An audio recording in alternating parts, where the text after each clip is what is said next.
Ladies and gentlemen, welcome back. Part 3 of our Solving Isosceles Triangles videos.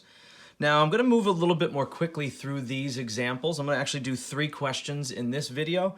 So guys, if I'm moving a little too fast, make sure you pause the video, okay?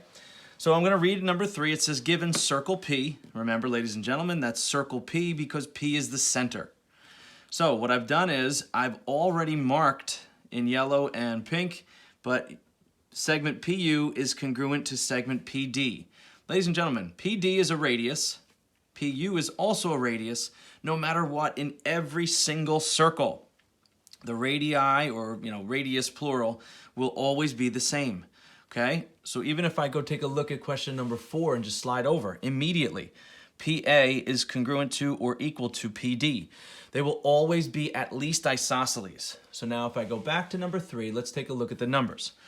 It says given circle P, if the measure of angle P is 56 degrees, so I'm going to kind of point in here, right? That's 56 degrees. We've done this already, but it's inside of a circle. So really we're just adding the extra layer of remembering the radii are equal. So now those will become the legs of our isosceles triangles, and this is the base. So that makes these our equal base angles. So once again, ladies and gentlemen, I'm going to take 180. I'm going to subtract 56 degrees. And that's going to leave me with, what's that, 124. Okay. Again, we're going to split those up equally. So I'm going to divide by 2, and that's going to give me 62 degrees each. So the measure of angle U is 62 degrees. So is the measure of angle D. But they wanted the measure of angle D, so I'm going to write the correct notation and say the measure of angle D equals 62 degrees, okay? All right, now let's move over. Let's try number 4. Number 4, similarly, right? We have an I'm just going to move this camera over. We have an isosceles triangle. How do I know that? Each radius should be the same length. So I have 2 equal legs and a different base. Guys, be careful though, this is a different setup here, okay? Yes, it's circle P. Yes, we have 2 legs and a base. But look what they're giving you now, right? This angle D should be equal to this angle A. Now watch. They're giving you the measure of angle D is 66 degrees. Now it's really, guys, if you just label your diagrams, you'll automatically see that, guess what? Angle A is also 66 degrees. But they want the measure of angle P up here. So what I'm going to do is, you can add the 2 together, okay? But I can also take 180 degrees, the total of all 3, subtract 66 and subtract 66. All right, and that should leave us our remainder, okay? 180 minus 66 minus 66, and we are left with 48 degrees, okay? So 48 degrees here. I'm going to finish by using the proper notation. The measure of angle P equals 48 degrees. All right, nice job. Okay, so now what I'm going to do is I'm going to zoom out for a second, all right? I'm going to flip the page. I'm going to skip over to question number 6. Now, I'm doing this because all 3 of these examples involve circles. So I want to focus on 6A. Again, if I'm moving a little too fast for you guys, that's okay. It's a video. Just hit pause. So what I've done here is I've labeled the diagram with everything that they gave us. So we have circle S. Actually, they don't say it. They should definitely tell us that this is circle S, okay? So circle S has a center at S, and we have legs coming off of it. SM is a leg, SA is a leg. They're each a radius, so they're equal. So it's just like our last example. Now, guys, this one should be pretty easy to set up once you label and mark your diagram.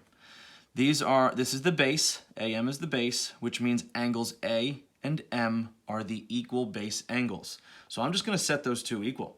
So I'm going to have 8x plus 18 equals 35 minus 2x. Now, let's go ahead and solve this equation. We'll figure out what our values will be. So I'm going to add 2x, okay? And let's see, that's going to leave us 10x plus 18 equals 35. Whoops, minus 18. Almost made a mistake there. Be careful. Okay, subtract 18. Now, wait a second.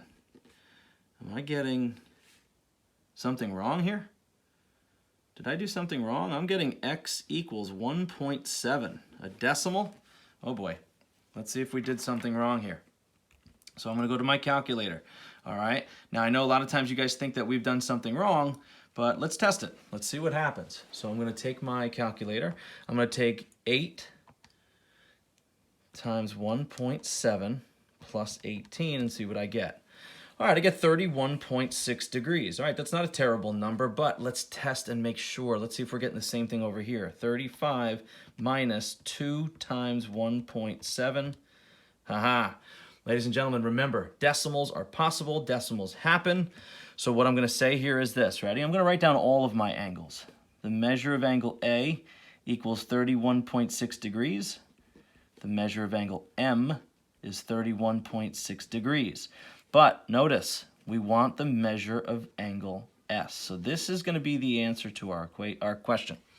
Now guys, look, 31.6 plus 31.6 subtracted from 180 will leave us the remainder. Okay, so I'm going to take 180 minus 31.6 minus 31.6. And that leaves us with 116.8. But wait a minute, that doesn't look obtuse. It doesn't matter, ladies and gentlemen. Remember, none of these diagrams are drawn to scale. Our algebra was correct. It worked in the equations, and that is our final result for the measure of angle S. If we were asked to classify this on a test or a quiz, hint, hint, then we would call this an obtuse isosceles triangle. Final part of this video. I'm going to zoom out a little bit. Okay, now we're going to come down to part B. Now the directions are still the same. We still have a circle. Again, I've labeled everything. Maybe not everything. Let's take a look. So it's a circle, S. So what I want to do is mark my equal legs. Right? I have leg, leg, and labeled them with the algebra they gave us. AM is again the base. Okay, so I have that labeled as 3y. But now, guys, this is one where you have to be very, very careful about. We will never, ever, ever, ever, ever, common mistake, never add up side lengths and set them equal to 180 degrees. That doesn't make sense. That rule applies to the angles on the inside of a triangle. So never will we add up the sides and set them equal to 180. Guys, notice our diagram. Notice our label here, right? Look what we've done. We have it already marked that these two sides are equal. Just because they gave you 3 things about it, 3 expressions, doesn't mean all 3 things have to go in your equation. So what I'm going to do is I'm going to ignore 3y temporarily. I'm going to set these two equal. So now that's going to be 5y plus 12 equals 8y plus 9. Okay, good. So now we're going to solve this equation. So I'm going to try to speed this up a little bit. Subtract 5y. That leaves me with 3y plus 9, carry down the 12. I'm going to subtract 9 over. That's going to give me 3 equals 3y. So I believe y equals 1. All right, let's test it. Now, these are side lengths, guys. Remember, this is not an angle measure. They should not add up to 180 degrees. All right, here we go. Y times 5 plus 12 gives me 17. Okay, that's side length. 1 times 8 is 8 plus 9. Oh, good. That gives me equal side lengths. And then I'm going to take 1 and type it or substitute it in here and do 3 times 1, which is 3. Now let's go fill in our blanks.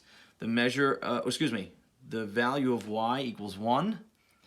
AM is the base, so I'm going to say that that's 3 units.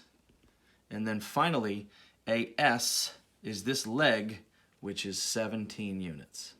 Okay, ladies and gentlemen, so this video concentrated mostly on circles. All right, I hope it helps. Let me know if you have any questions.